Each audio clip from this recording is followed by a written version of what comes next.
La idea de este video se me ocurrió cuando estaba viendo vídeos de novelas visuales y entre todos me salió uno que contaba la existencia de versiones oscuras de dos novelas visuales bastante conocidas, las versiones crueles de Eir y Canon. Sin embargo, no vamos a hablar de eso como tal, ya hay mucho video que toca, analiza y hasta desmiente esos temas. Pero nos va a servir para una premisa interesante, y es que no son los más recientes mitos, ni tampoco los únicos proyectos oscuros basados en estos géneros. Pues por ejemplo también existe la leyenda urbana de que Sylvie, el personaje que protagoniza el famoso y polémico juego de Teaching Feeling, iba a ser más grotesco y con cicatrices cubriendo casi toda la cara, muy al estilo de otras ilustraciones de Raika. Y claro, el mod de Doki Doki Literature Club Esquizofrenia. Todos proyectos diferentes, con contextos diferentes, pero con una cosa en común. Parecen fácilmente poder encajar como parte del canon. Y eso me motiva a responder por qué ocurre este fenómeno.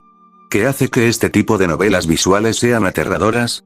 Empecemos. Empezaré diciendo que no todas las novelas visuales tienen este efecto, pues las que te explican todo, te dan contexto y solo buscan contar una gran historia no tienen este fenómeno, aunque igual de increíbles historias como Ace Attorney, Love at First Sight y I Want y Who Targator son historias con una estructura más convencional, te lo cuentan todo y saben mostrar, te hacen sentir seguro. Y tampoco vamos a hablar de las que desde el minuto 1 están diseñadas para dar miedo como Saya no Uta. Vamos a analizar esas novelas con tramas interesantes, personajes bonitos, colores cálidos, diseños tiernos, y narrativa estructurada, pero que dejan mucho a la imaginación, y una vez que asimilas uniendo los puntos, parte del contexto es aterrador.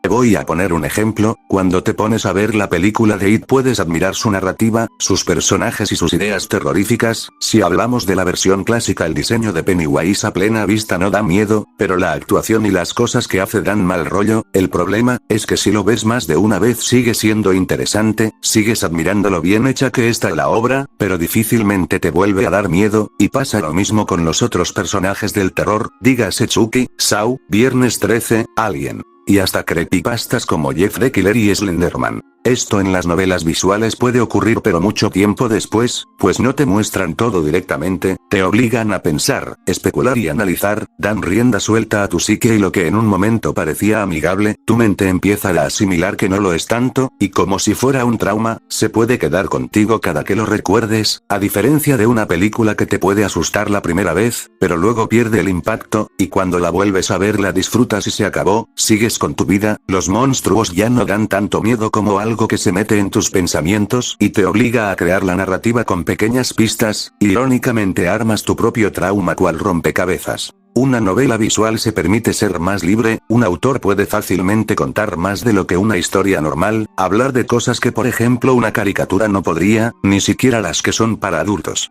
Y ese es el detalle, te puedes identificar con algunas tragedias y revivir algo que tú mismo pasaste, los personajes te importan pero también te puedes identificar de más, y ahí es donde atacan los subtextos. Un claro ejemplo de muestra, no cuentes, no necesitan decir todo para que lo sepas, para que lo entiendas. Y aquí es donde te voy a reforzar mi punto con una serie de ejemplos que me ayudarán a demostrar mi punto. Y como si fuera un pastel, vamos a ir construyendo cada piso hasta llegar a la cima del asunto.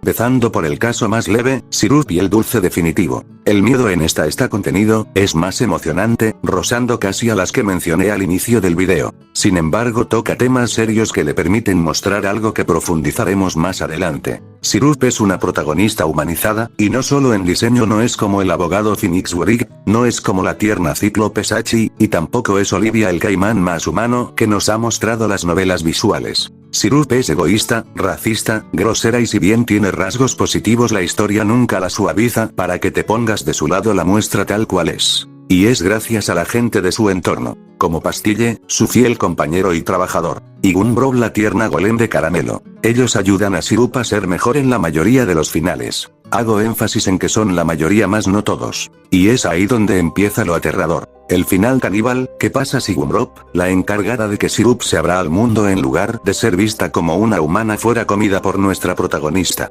Muy fácil, lo pierde todo. Pastille la abandona. Se obsesiona con algo que no puede replicar, y pierde su negocio, quedándose sola para siempre. Si es el primer ejemplo es por ser una parte del juego muy pequeña, solo una ruta y al lado de lo que veremos después, queda como un paseo en el parque. Irónicamente Beth Harmony es el próximo escalón. Ya dije que es un futuro postapocalíptico, la humanidad se extinguió y solo quedan dos personas, un humano y un ser cósmico. El detalle aquí es que la trama principal no toca este tema, el tema trata del miedo a estar solo por aferrarse a una promesa que no sabes si te van a cumplir. Alguien que está esperando, que lo dejaron abandonado jurando volver, pero ese alguien no hace nada para cumplir su palabra. El terror cósmico ocurre unos capítulos antes del final, cuando el chico y ese ser cósmico se unen y el ser cósmico se vuelve madre, pero lamentablemente el chico muere, no por maldad, porque el contacto con ese ser cósmico es venenoso para los humanos, cosa que ellos no sabían. Hay mucho más en la historia, pero ese es un pequeño resumen. Y ya que use de ejemplo a Beth Harmony, creo que toca una pieza más que me olvidaba comentar. Cuando Beth es envenenado, es en ese punto que finalmente Ava vuelve para vengar a su amado Mirai y la trata como un monstruo, una enemiga, alguien que no merece todo lo que Beth le dio. Pero aquí surge la pregunta,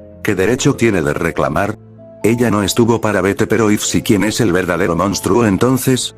¿El ser cósmico que solo quería amor o la que abandonó a su amado sin importar sus sentimientos? Irónicamente el que sigue es sus lágrimas, eran mi luz, tan parecido pero tan diferente a la vez y sin futuro postapocalíptico en medio. La historia es de una viajera en el tiempo que conoce a una chica hecha de estrellas llamada Space, con el corazón tan amable que el simple hecho de que alguien sea herido aun si no tiene nada que ver la hace llorar. Ahí florece un amor verdadero hasta que te das cuenta que hay un ser oscuro que mata a esa chica, una chica oscura llamada Neil. Ella está enojada con la protagonista viaja en el tiempo para salvar a su amada, pero el resultado parece ser siempre el mismo. Pero ¿y si no todo es tan simple? El truco es que las estrellas se apagan. ¿Y qué pasa cuando esa chica pierde su brillo?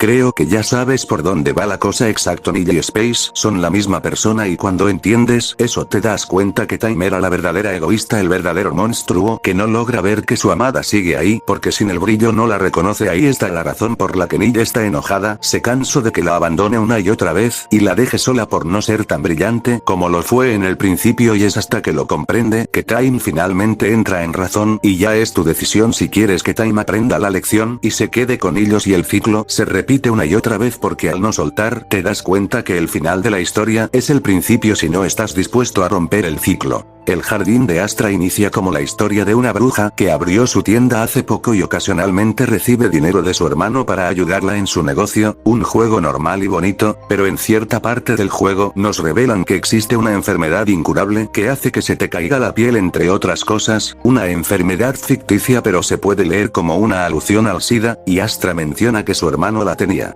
No la tiene, la tenía. Y casi al final del juego descubrimos la verdad, su hermano está muerto y todo este tiempo quien la visitaba era su espíritu. Más allá de no superar el duelo, creo que cuando el hermano se despide definitivamente es porque realmente comprendió el por qué decidió dejar de luchar. El dolor que sufría, el cómo tenía que lidiar con algo que solo entendían superficialmente los demás. Y una pregunta: ¿vale la pena vivir si vas a sufrir mientras lo hagas? Entendiendo que decir que la decisión de su hermano de ya no luchar contra la enfermedad fue egoísta era algo errado, y que la verdadera egoísta era ella aceptando y finalmente despidiéndose de su hermano sin ese pequeño rencor por pensar que la abandonó cuando solo quería dejar de sufrir. Y después de hablar de amor condicionado, abandono y duelo, solo queda un último escalón, el momento en el que esta misma estructura deja de ser sutil y decide romperte la cara con ella. Okie Dokie Literature Club empieza como un juego completamente normal. Un chico antisocial es prácticamente engañado por su mejor amiga para entrar a un club de literatura formado por personajes exagerados. Una chica impulsiva, una chica tímida, una chica madura y Mónica. Durante el primer acto, todo es alegre, colorido y cómodo, hasta que empiezas a prestar atención a Sayori, a sus inseguridades, a su forma de minimizar su propio dolor, a su depresión. El juego incluso te da opciones, te hace creer que puedes ayudar, y entonces llega el final del acto 1, el golpe de realidad. Cuando Doki Doki Literature Club revela su verdadero género, ocurre algo distinto a los otros ejemplos. La sutileza desaparece, y el juego se convierte en terror, terror puro, terror creativo, pero también, irónicamente, en algo más cercano al terror tradicional del cine. Y ahí es donde, para muchos, también pierde algo. Mientras los otros juegos te permiten experimentar, reflexionar e interpretar a tu propio ritmo, después del primer acto de DLC decide echar toda la carne al asador. Todo es explícito, todo es confrontativo, y cuando termina, la emoción y el miedo se diluyen, a menos que volvamos al punto inicial de este video. Todos estos juegos, Syrup, Bete Harmony, Sus lágrimas eran mi luz, El jardín de Astra y Doki Doki Literature Club, se prestan de forma natural a fanfics, historias, mods, fangames y leyendas urbanas de horror. Y no desentonan, porque ya tenían la semilla. Oscurecer completamente su mundo, romper la sutileza, llevar sus ideas hasta el extremo.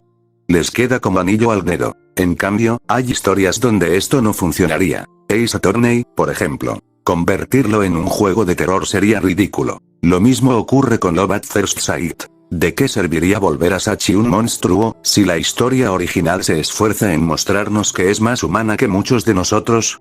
Que siente, que ama, que tiene un buen corazón. Oscurecer eso no suma, resta. Y eso es lo que diferencia a estos ejemplos de los demás. No es que alguien los haya arruinado con versiones oscuras. Es que sus historias, sus vacíos y sus subtextos ya estaban preparados para soportarlas. Y seguramente existen muchos más ejemplos que no conozco. Así que no se sorprendan si en algún momento llega la parte 2. Con todo esto, queda claro que las novelas visuales hoy en día son mucho más valoradas que antes. Ya no se les ve únicamente como historias simples, nicho o superficiales. Se reconocen sus narrativas, su música, sus personajes y su capacidad para contar historias profundas. Sin embargo, todavía hay una parte de ellas que sigue necesitando comprensión. Y es, irónicamente, su lado más oscuro. No el terror explícito. No el jumpscare. No la violencia directa. Sino ese terror silencioso que habita en historias que parecen inocentes. En las que lo son por estructura. Y en las que solo lo son al principio. Historias que no te dicen todo. Que confían en que sabrás leer entre líneas. Que dejan huecos emocionales, morales y narrativos. Y te piden que seas tú quien los complete. Y cuando lo haces, descubres que el horror no estaba oculto por accidente. Estaba ahí porque así funcionan estas historias. Porque cuando una novela visual te da tiempo, cercanía e identificación, también te da la libertad de llevar sus ideas a lugares incómodos. Por eso estas obras aceptan también versiones oscuras, mods, fanfics y leyendas urbanas. No porque alguien quiera arruinarlas, sino porque su propia estructura lo permite. El verdadero terror de las novelas visuales no siempre está en lo que muestran, sino en lo que te obligan a pensar después. Y quizá por eso, las historias que más nos persiguen no son las que intentaron darnos miedo desde el inicio, sino las que primero nos hicieron sentir seguros.